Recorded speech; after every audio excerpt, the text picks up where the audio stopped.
hindi pala baha ang magpapalubog sa ating bayan. Hindi kasakiman. Walang buwang ang bulag sa gabinete na ito! Naglalaroan lang nila tayo.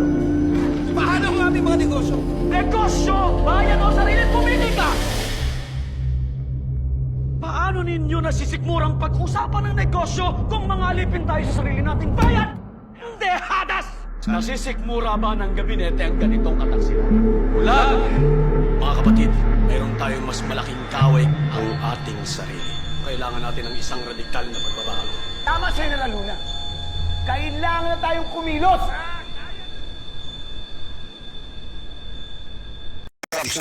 Laging ganyan yung issue. Laging ganyan yung issue. Mga kaibigan, matapos ang ilang sesyon na puro sakit ng ulo, dumating na ang inaasahang bakasyon. Pero hindi ito ordinaryong bakasyon, kundi isang mandatory team building. Sabi nga nila, walang iwanan sa beach. Senador Gloria, mabusisi, laging galit sa gastos at anti-social. Senator Junjun, sobrang formal, nakapolo, kahit beach-themed ang usapan. Senator Bongga, beach-ready ang damit.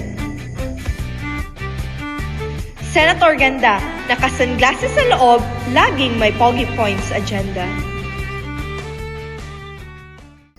Nilang Presidente, mga mahal na senador, ipinagkinaon ninyo ang English Bill No. 70. Ang mandatory National Discipline Act of 2025.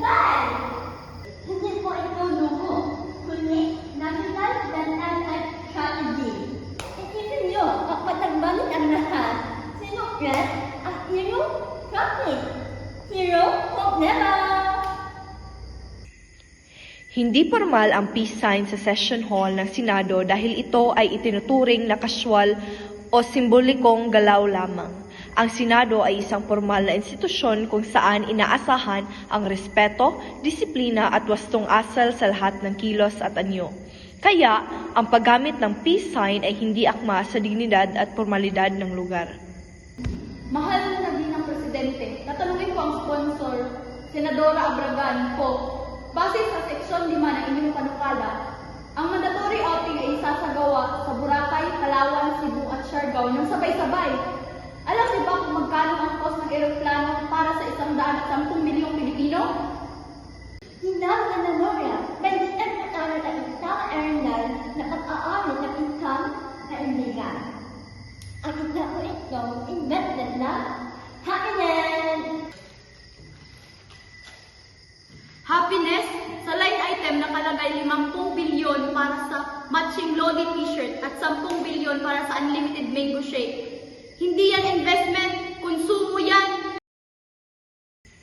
Ang pag-cross arm ay kilos na nagpapakita ng pagiging sarado, hindi sang-ayon o may tinatagong pagtutol. Karaniwang sinyales ito ng inis o pagtatanggol sa sarili. Point of procedure, Gina Presidente, ayon po sa Civil Service Rule 43 Article 7. Obligatory po ang pagsusuot na formal attire sa lahat ng official functions. Paano po mag-swimming ang mga kawali kung nakabalong sila po at si Senador De La Cruz po? Hindi po ba labag sa konstitusyon ang mandatory paggamit na sunscreen na may brand na pag-aari ng inyong may bahay? Senator Junjun, hindi mo ba noon ang kagkata na Hamilton?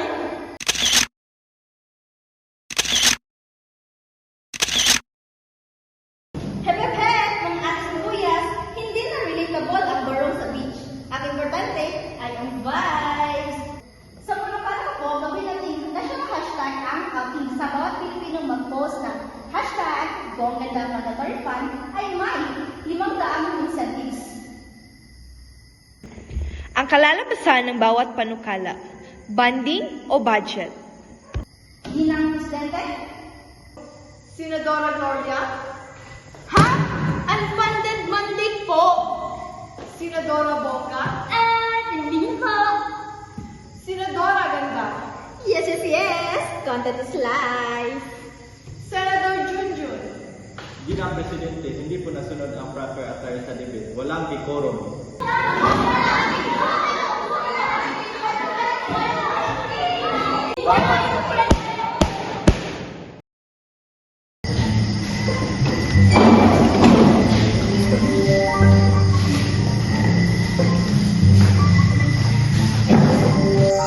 Huwag ka na po malungkot, Senadora. Mag-snap na lang po tayo. Bayaran niyo po yung tsake ko ha. Medyo mahal po kasi.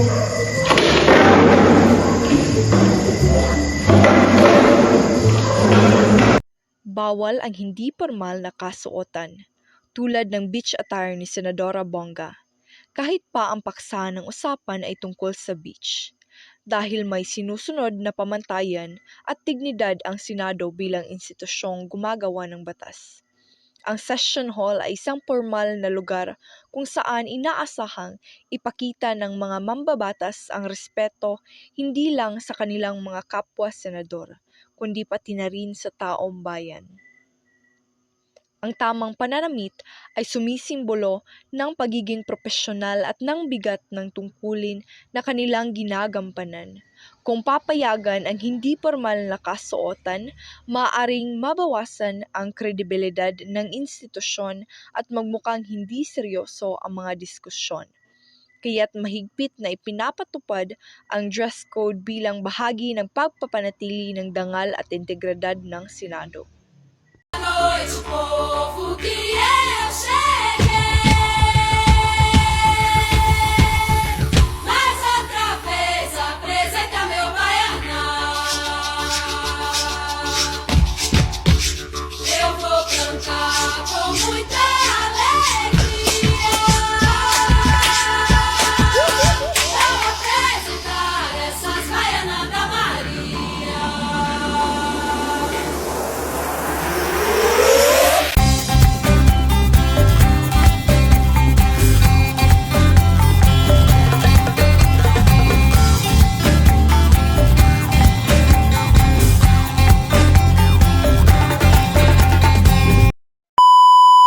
Go.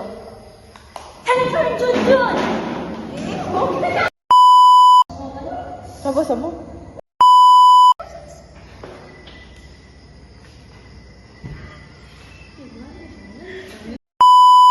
Go.